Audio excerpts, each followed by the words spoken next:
Welcome to the 2022 State of the City Address. I'm Cindy Roth with the Greater Riverside Chambers of Commerce. This evening, I have the privilege of introducing our virtual address and look forward to Mayor Patricia Lock Dawson joining us shortly. We're here at the new Riverside Main Library. This building is a physical embodiment of how we build tomorrow today, being a 21st century learning center where research, technology, and community come together. After a generation in the making, this new icon of the Riverside skyline opened in 2021. So it's only fitting that we show off the expansive city views and welcoming community spaces in this building. As we begin 2022, I am sure we can all take pride in Riverside's resiliency to face every new challenge together as one community. I would like to begin today's program with an invocation by Reverend Dr. Michael Jenkins from the Kansas Avenue Seventh-day Adventist Church. Please pray with me. Dear God, we are grateful for this day. We are grateful for the opportunity and the ability to gather via various means of technology. And today we ask for your blessings as we celebrate the city of Riverside, as we support the city of Riverside, and as we cast vision for the city of Riverside. We ask for your blessings on the proceedings of today. We ask for your blessings on our Mayor, Patricia Lock Dawson, and we also ask for your blessings on the diverse citizens of the city of Riverside.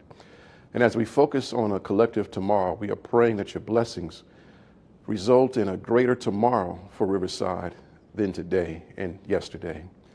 And we pray that as you bless us, that you would bless each person, each citizen of the city of Riverside, from the leadership to those who work in Riverside and all those who reside in Riverside, to use their gifts, their talents, and their abilities to give Riverside a better tomorrow. We thank you, God. Amen. The 2021 football season was historic for two Riverside teams. For the first time in history, Arlington High School advanced to the CIF State Championship, and California School for the Deaf Riverside advanced to the CIF Southern Section Division II Championship. To honor these victorious seasons, football captains from both Arlington High School and CSDR, Raymond Warhop and Christian Jimenez, to lead tonight's Pledge of Allegiance. I pledge allegiance to the flag of the United States of America and to the republic for which it stands, one nation, under God, indivisible, with liberty and justice for all. Thank you, Dr. Jenkins, Raymond, and Christian. We encourage you to post or follow along with us on social media throughout the night. Make sure to use the hashtags RivSOTC and RivBiz to join the conversation. At this time, I would like to recognize some of our generous platinum sponsors for their support. Alabasi Construction and Engineering, Albert A. Webb Associates, Altura Credit Union, Athens Services, Best & Krieger, California Baptist University, Canyon Springs, Hillwood Investment Properties, a Perot company, Northgate Market, OPR Communications, The Press Enterprise, Southern California Edison, Riverside Community College District, and Riverside County Office of Economic Development. Thank you for your support. Even in a challenging and difficult time, Riverside continues to shine and look its best. We are proud to have a team whose mission is to beautify this city we all call home. Now, for the 36th Annual Beautification Awards by Keep Riverside Clean and Beautiful. Welcome to the 2022 Beautification Awards, sponsored by Keep Riverside Clean and Beautiful. Photographs by Michael J. Elderman Photography and Brenda Flowers Photography. Video presentation by Milestone Media, filmtovideo.com. In the category of Small Business Beautification. Third place, Parkview Nursery.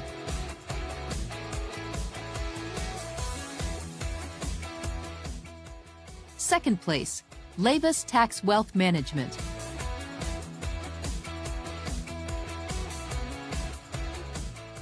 First place, The Lobby.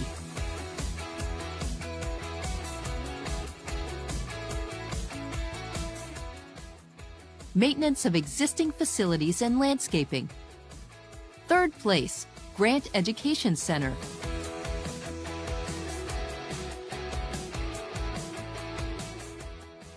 Second place, the Magnin Companies.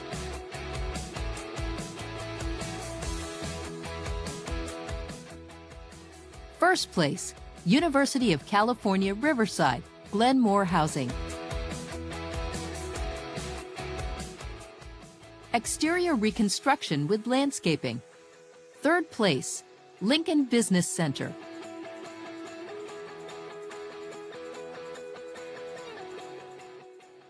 Second place, Riverside Community Hospital, Riverbrook Medical Plaza. First place, Neighborhood Healthcare.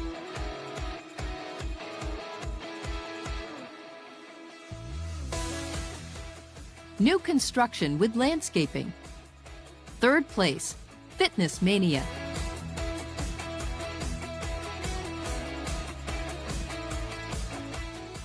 Second place, Magnolia Crossings.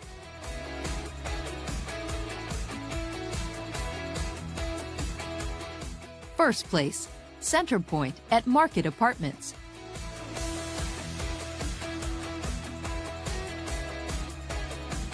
Sustainable design and innovation. With its gleaming glass frame, this new 30,000 square foot facility stands out like a jewel. This building is instrumental in maintaining the university's continued leadership in agricultural research for the coming decades. University of California, Riverside, Plant Research Facility. Historic and cultural preservation.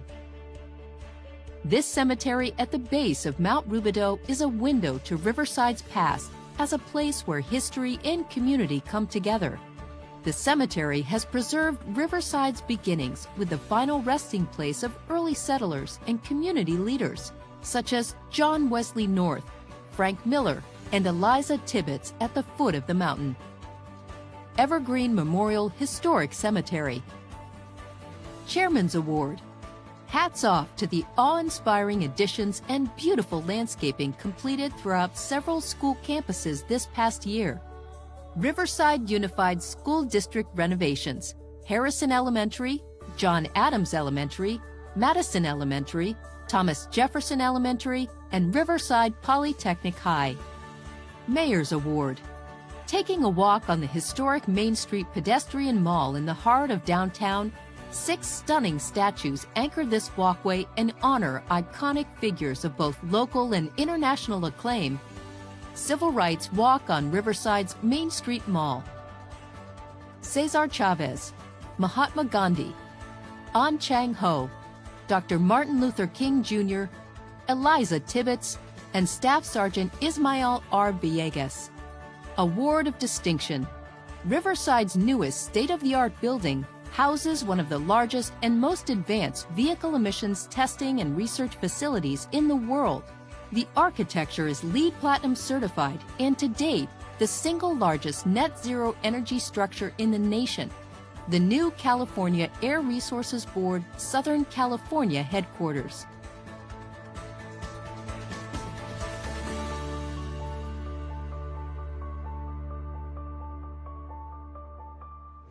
Congratulations to all of our Beautification Award recipients. Before we go much further, I'd like to thank our gold sponsors for their ongoing commitment to Riverside. Bank of America, Burtech Waste Industries, California State University, San Bernardino, Fifth Third Bank, Gresham Savage, The Grove Community Church, Inland Empire Health Plan, Kaiser Permanente Medical Center, Riverside, La Sierra University, Majestic Realty, Mission Grove Plaza, Pacific Premier Bank, Provident Bank, Riverside Convention and Visitors Bureau, Riverside County Office of Education, Western Municipal Water District, University of California, Riverside, and Verizon Wireless. Thank you to all of our sponsors for your support. Riverside prides itself as a community that values inclusivity and diversity. Here to present the Cortez Award for Diversity and Inclusivity is Mayor Patricia Locke Dawson. Thank you, Cindy. The Dr. Carlos E. Cortez Award for Championing Diversity and Inclusivity is named for a UCR Professor Emeritus of History who was recognized as the single most influential force in shaping the City of Riverside's inclusivity statement. Receiving the Dr. Carlos E. Cortez Award for Championing Diversity and Inclusivity is Dr. Vien Doan. As a young teenager, Vien and his family were Vietnamese refugees in California before being sponsored by a family in Des Moines, Iowa. It was here Vien began forming a dream of serving those beyond the borders of his new home in America. 10 years later, Vien became a doctor and returned to California to complete his medical residency. In the early 1990s, Dr. Doan founded a free community clinic to serve the health needs of new immigrants, and by 1994, the free clinic was a self-sufficient success. Dr. Doan went on to establish the Good Samaritan Medical Dental Ministry that today is the largest America to Vietnam medical mission, with over 100 volunteers bringing much-needed health care to those in remote villages in Vietnam.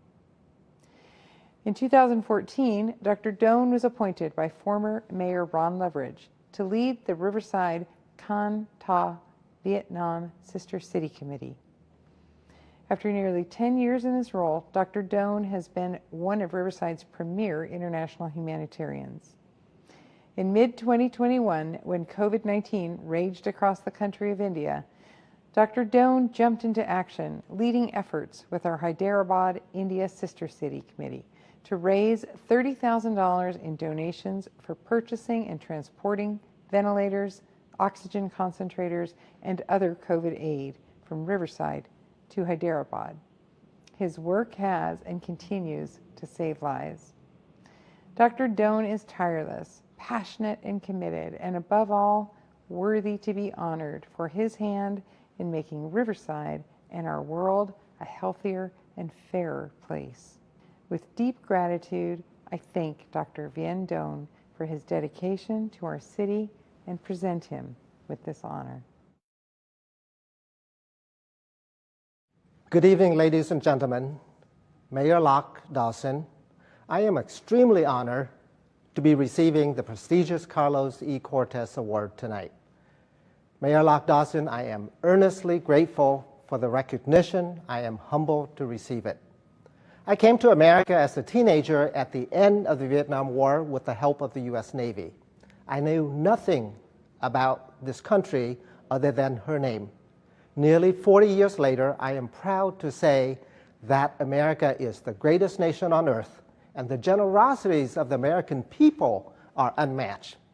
It was precisely that generosity that the Womack family from Des Moines, Iowa, took our family in to their home, fed us, clothed, and showed us their genuine Christian faith. Soon, I too found that faith and the reasons for my existence today. No longer was I a poor, lost refugee, but a child of God on a mission to touch all the lives that God put in my path. This pandemic has taken nearly 1 million American lives, and countless others are shattered. But through tragedies, we saw and felt the heart of the people in our communities. At the very beginning of this pandemic, when PPEs were so scarce, I put out a call, and people gathered in their own homes and churches, making tens of thousands of masks, shields, gowns for our frontline workers. When our healthcare workers were so exhausted they didn't have any time to eat, our communities rose up and brought them 5,000 restaurant meals. But we didn't just look after our own needs. Television images of people dying on the street of India brought our community together again, raising large sums of money to send PPEs and life-saving equipment to the people we did not know and will never meet. That is the spirit and generosity of the American people. I thank my lovely wife for standing beside me every step of the way. Her devotion, creativity, and resourcefulness carry me through all my challenges. I want to thank my children, Luke, Ashley, and Courtney, for their love and devotion to their dad. I dream up all these things that I want to do, but it is them that made it happen. Thank you, and God bless you. Congratulations, Dr. Doan. The strength of our community lies in the partnerships that draw us together. With times of both struggle and triumph, 2021 proved to be a year of change for Riverside. Let's look back at the year to see how we came together to build tomorrow today.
It is my distinguished honor to introduce our mayor as she delivers her second State of the City address since being elected Riverside's 18th mayor in 2020. As a Riverside native and small business owner, she has dedicated her career to advocating for Riverside and serving its residents. Having worked in public, private, and nonprofit sectors and at every level of government, she has a keen understanding of how all aspects of our city, from its residents to businesses, are vital to building a better tomorrow. Her expertise in land use, conservation, and infrastructure makes her one of the leading voices in the state on the Santa Ana River, the namesake of the city of Riverside, and a cornerstone initiative of her administration. As a leading mayor among the state's 13 largest cities, she secured millions of dollars in state and federal funds in 2021 to advance local priorities, making it known across the state that California succeeds when Riverside succeeds. Now, what we've all been waiting for, it is with great excitement that I welcome our mayor, Patricia Locke Dawson. Well, good evening, Riverside, and thank you for joining me for our annual State of the City address. A special thank you to the Greater Riverside Chambers of Commerce for being a dedicated partner in this event each year. Businesses in the city of Riverside are fortunate to have the very best chamber in California advocating on their behalf. Thank you also to the City Council for your care and commitment in building the future of Riverside. And thanks to you also, the residents, business owners, and families of Riverside, for trusting me with the great honor and privilege of leading our city, my hometown, the city I grew up in. The Riverside I was born and raised in was very similar to Riverside today. Like my 4 siblings and me, you can still muddy your shoes, running in the damp soil of an orange grove, trees heavy with fruit, the snow-capped peak of San Gorgonio glowing brightly against an impossibly blue sky. You can still shiver in the cold water of the deep end at Shamel Park Pool and warm yourself covered in goosebumps on the hot concrete deck. And you can still walk among the stacks in the downtown library, breathing deeply the scent of thousands of pages of history, ideas, and stories. That was the Riverside my parents came to from New Jersey in the post-war boom of the 1950s. Poor, with nothing, no jobs, home, family, connections, or money, but lured by those orange groves and the sweet smell of the blossoms and the rustle of eucalyptus in a warm winter breeze. Like many, my parents came to Riverside seeking the California dream, and they found it, but not easily. My parents believed in the promise of the Golden State and the promise of Riverside. Despite coming from nothing, their daughter went on to become the mayor of her hometown. And now I get to continue my parents' journey by working to provide residents and families, those here now and those who continue to join us, the same opportunities that my family had, as we are all building tomorrow today. Recently, I reached out to some of you who shared with me your hopes and aspirations for tomorrow. Cindy Sandoval-Yanku, a 40-year resident of Riverside, shared her vision of preserving our historic greenbelt to connect the Riverside of the past with the Riverside of the future. Christian Garola, a young professional leading 2 family businesses, shared his vision of a future Riverside that is a haven for people to live and own a business. Jamal Jennings, a newcomer to Riverside, shared that we cannot sell ourselves short, that Riverside, with more people than 99% of all cities in the country, we are a major city with the resources to compete in a global economy. Like Cindy, Christian, and Jamal, I believe that the best way to predict our future is to create it.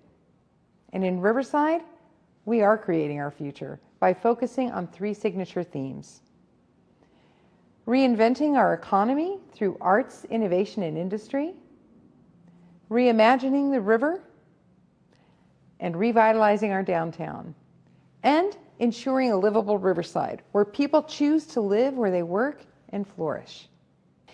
The State of the City address is my opportunity to share with you our progress as a city over the past year, as well as share a vision for the future. This evening, I will share my thoughts on our challenges and opportunities in 5 key areas related to these themes: homelessness, quality of life in Riverside, jobs, the economy, and division within our country and community. Yes, the pandemic remains a real challenge, but we have reason to be optimistic. Vaccination rates are increasing, schools remain open, and our local businesses are recovering, boosted by our commitment to supporting them. We must stand strong as a community and work to close this pandemic chapter of our history. First, let me take a few moments to let you know the work my team and I have done over the past year and the impact we've made. Now, my highest priority is to hear from you. So we've set up many different ways to do just that. I'm touring the city, visiting every neighborhood through what I call my Big Tent Tour, where we listen, learn, and share, connecting neighbors to City Hall and each other. So far, we've held 8 of these gatherings, with 6 more to go. Throughout this tour, I've met with more than 400 residents, and we've connected in many other ways too. I've spoken at 183 community events, and my team has answered 8,593 emails and 2,990 phone calls, and counting, providing residents with assistance and connecting them to services. And you know, as the mayor, I'm privileged to be the official spokesperson for the City of Riverside. And today, that means creating a robust social media presence. This year, we've connected with nearly 7 million people 7 million, through Instagram, Twitter, and Facebook. So make sure you follow us to stay up to date on our initiatives, events, and community partnerships. Like the Military Wall of Honor. In November, I launched a fundraising campaign to modernize and enhance this monument on our Main Street Mall, which honors our fallen from across the city and county. For me, this is personal. I think about my own father who served our country in Korea, and all of the men and women in our lives who also answered the call of service. I hope they would be proud of this effort to commemorate Riverside residents who died for our freedom while on active duty in the U.S. Armed Forces. And tonight, I'm excited to announce that we've surpassed our fundraising goal by 50%, which will allow us to establish an endowment for long-term care. That's something we've never been able to do before. Construction will begin in a matter of days with an unveiling in late May. I hope you'll join us. And now that the Military Wall of Honor improvements are underway, we're working with the Riverside African American Historical Society for a privately funded upgrade to the Martin Luther King Jr. Memorial, which sits on our Civil Rights Walk on our Main Street pedestrian mall. Home to 6 sculptures that celebrate Riverside's rich history. This year, we plan to better connect these sculptures with a linked pathway and unifying signage to better tell our story and draw visitors to other experiences in our downtown, such as the Cheech, the Mission Inn, this main library, and the Civil Rights Institute, just to name a few. Also in progress is my work in the Bloomberg Harvard City Leadership Initiative. In August, I was honored to be selected for this program, joining an elite group of 38 mayors from around the world. Because of my involvement in this program, Riverside will receive funding and support to transform our local economy with clean and green tech economic development and applied research. Working with a team of innovators at Harvard, Bloomberg, and the city, we aim to expand opportunities for inland Southern California innovators and entrepreneurs, create a pipeline of startups launched by a pool of Riverside entrepreneurs that is diverse with respect to race and gender, drive investment capital to local startups, emphasizing those with high social impact, and leveraging our assets of government, industry, and university research to attract employers. Another effort I've launched to transform our local economy is my Mayor's Venture Catalyst Challenge, which aims to stop the brain drain by providing cash prizes and assistance to students to launch their creative business ideas locally. And Campus Riverside is helping college students connect to our city's culture and neighborhoods, find student discounts, and land their dream job or internship so we can keep our local talent local.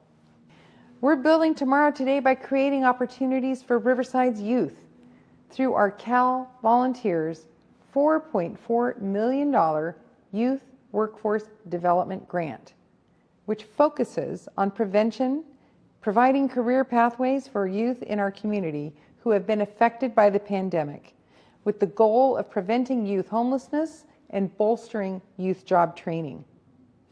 These are just a few of our initiatives that we're working on to build tomorrow today. The tomorrow of Riverside I see is one where every person is housed and healthy.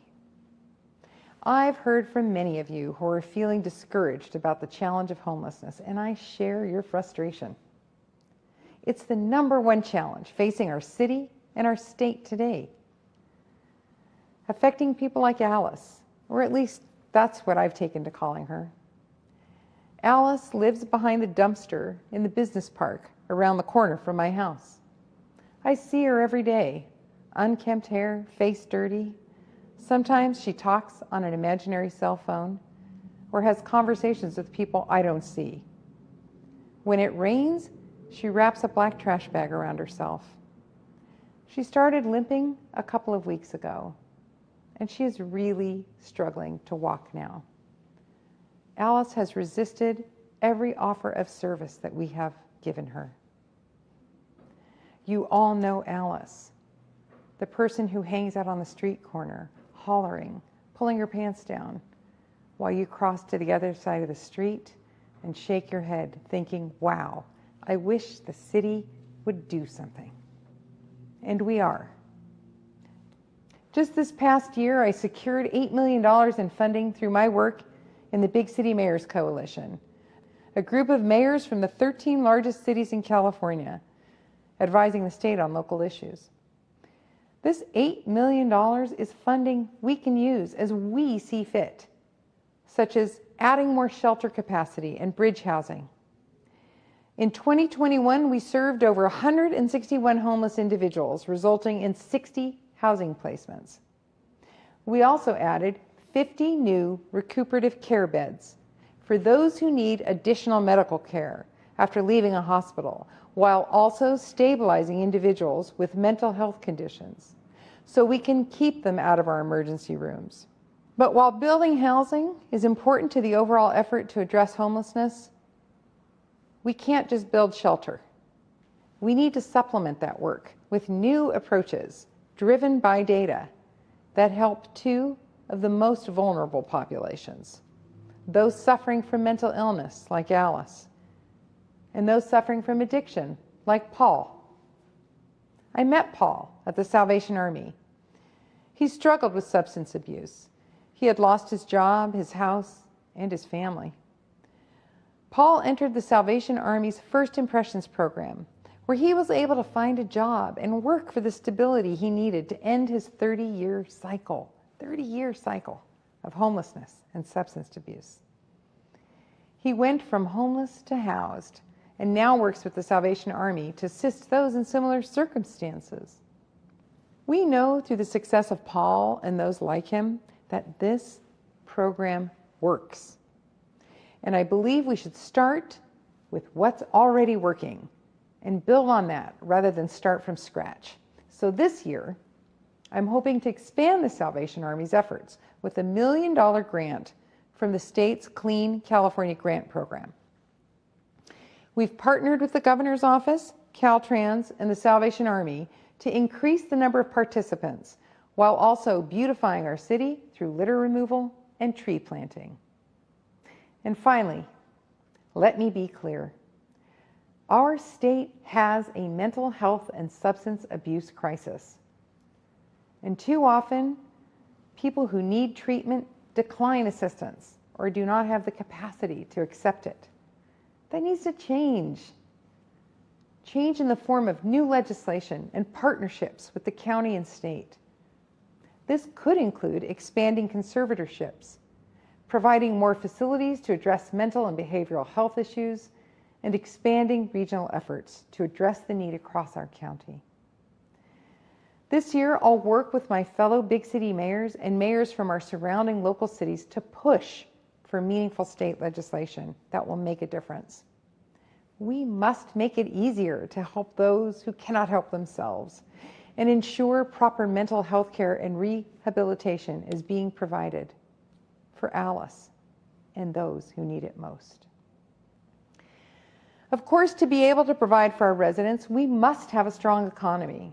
And I'm pleased to report that Riverside's economy is thriving, creating opportunities like no other time in our history, particularly through private investment.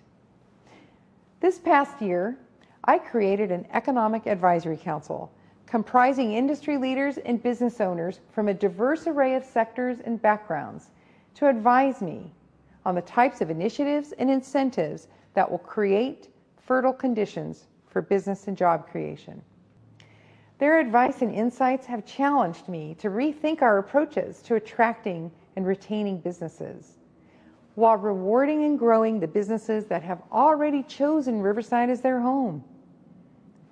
Our city is ready for the international stage, to be a global center for clean and green technology jobs and research, an ecosystem of businesses and entrepreneurs focused on emissions research, air quality, engine manufacturing, and renewable energy. We have all the elements in place, geographically concentrated near each other. The California Air Resources Board, Southern California headquarters, the University of California at Riverside, and the city's Arts and Innovation District. And we have the factors common to other successful cluster initiatives: industry-driven, university-fueled, and government-funded, all positioning us for explosive growth in this sector. The City Council recently approved a master plan for our Arts and Innovation District. This district spans 220 acres and is bound by the 60, 215, and 91 interchange, providing more spaces for our clean and green technology cluster to grow. Like UC Riverside's Oasis project. This past year, my office supported a successful community effort that awarded Oasis $1.5 million of federal funds to be used for site planning and workforce development training for the Oasis Clean Technology Park. I'll continue to encourage investment in Riverside, as I did recently with the UCR Office of Technology Partnerships. I met with international entrepreneurs to showcase Riverside's entrepreneurial ecosystem, driving home the point that we have everything they need to help them launch into the U.S. market right here and right now in Riverside.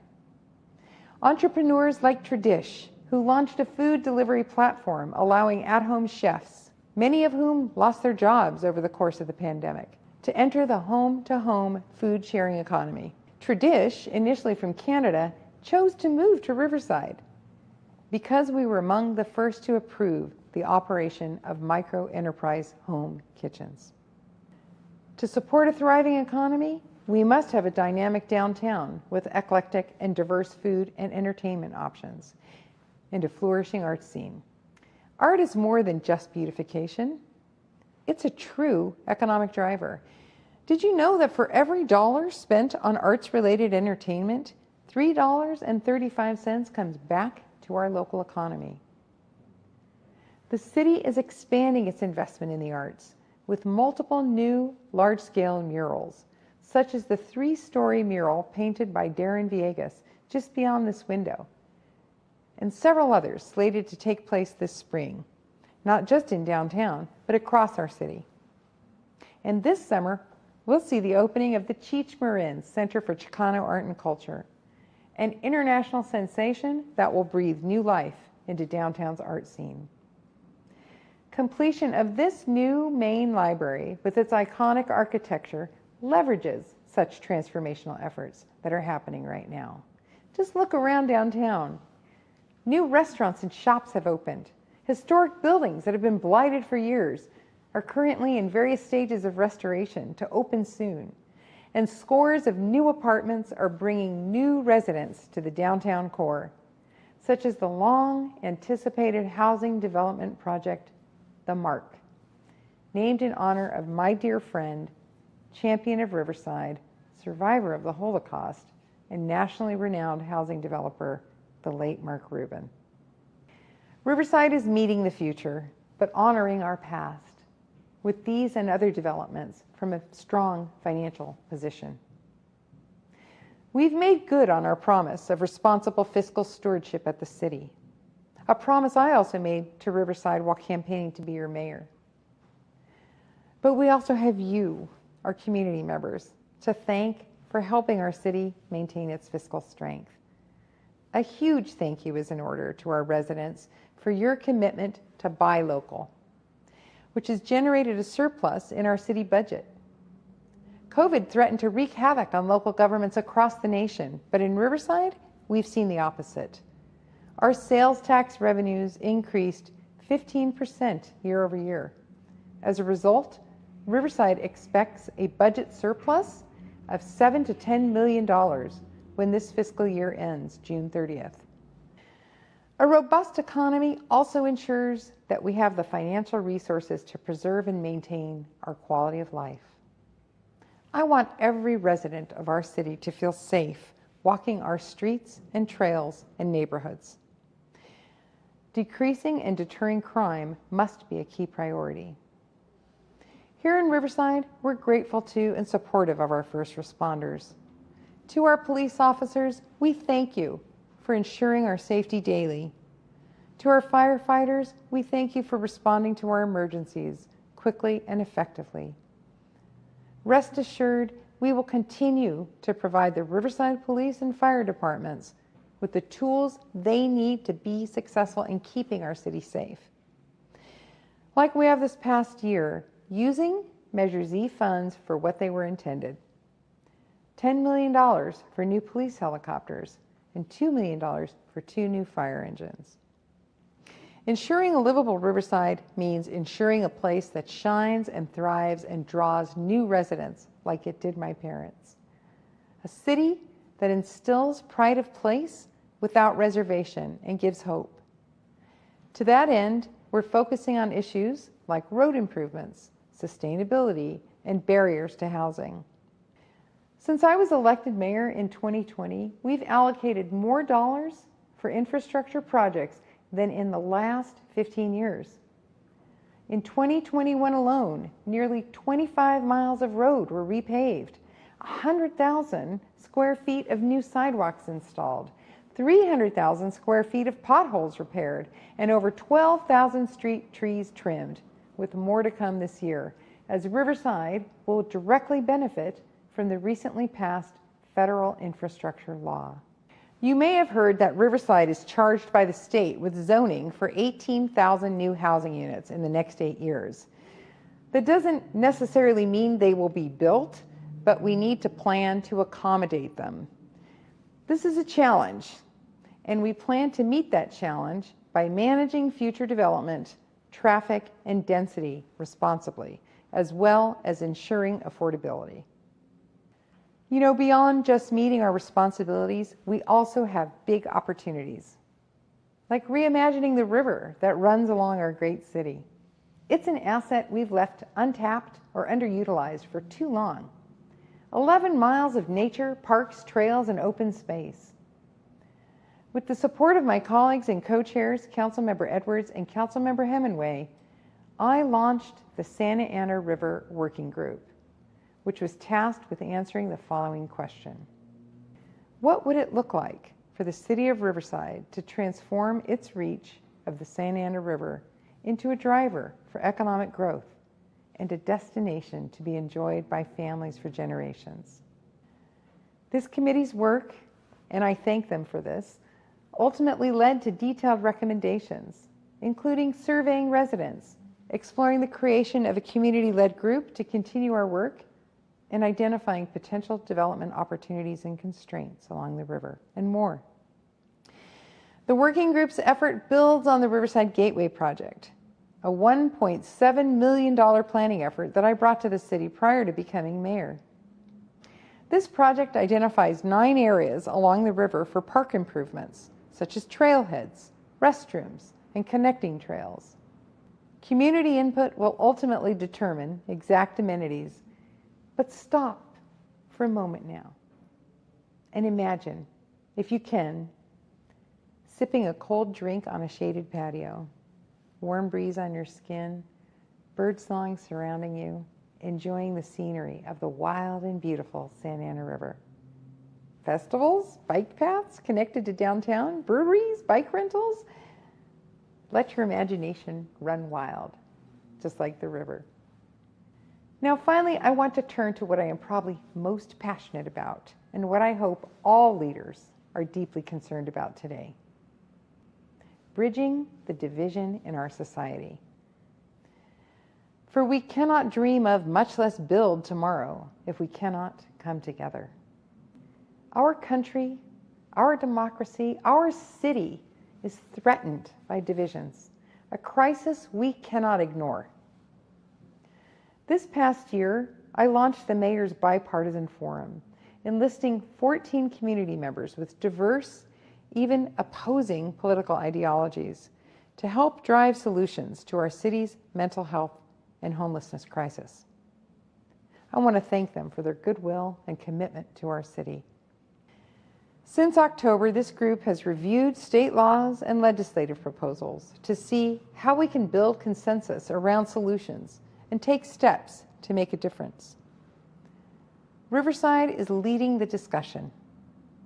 The Bipartisan Forum is now working with our state and county leaders to push for legislative changes, using data from other cities as a guide for best practices that can be implemented statewide. The governor and several other mayors in California have expressed interest in our forum's work, and I've joined my colleagues in San Diego and Oakland to lead on this issue through our Big City Mayors Coalition. The Bipartisan Forum demonstrates the power of transcending the partisanship that has so gripped our nation. Their work should give us hope. In my campaign for mayor, I ran on a nonpartisan platform for a nonpartisan office. I have governed and will keep governing as a mayor for all Riversiders. While we can't control what happens nationally, and we shouldn't presume to try, we can exert influence on our own attitudes here at home. We should set aside ideologies in favor of pragmatism. I've relied on this method for over 2 decades in public office, and it's never let me down. We in Riverside, as the largest city in inland Southern California, can strive to set an example and be a model for others. I won't tolerate Riversiders feeling excluded, rebuffed, marginalized, or unrepresented. We can make everyone feel welcome, valued, and heard, and we can cooperate to aspire, to create, to build tomorrow today. I remain committed to listening to every resident. Know that my door is open. And finally, I close with this. My challenge to you this evening is to reach across the aisle. Talk to someone whose views are different than yours and listen. Hear their story. Maybe congratulate public officials of different parties who cross the aisle and compromise to solve problems. For we will never help Alice or those like her, nor make good on the hopes of Cindy, Christian, and Jamal. The only way we can build tomorrow today is by cooperating. That doesn't mean agreeing on everything. That means working together towards a shared vision of success. My parents came here with nothing, but my mother, a nurse, found a job at Parkview Community Hospital, and my father, a veteran, worked construction and eventually ended up at the County of Riverside building roads. They came here with nothing, but they built something.